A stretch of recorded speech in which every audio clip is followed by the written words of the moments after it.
क्या बोलता है जाने।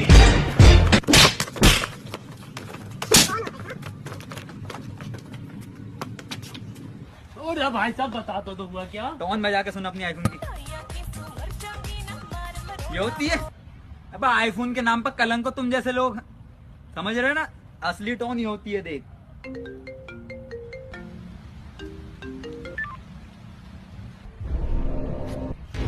सैमसंग वाले होती छुट्टियां। अरे बेटा शादी के लिए तैयार हो जा, रात को शादी में चल।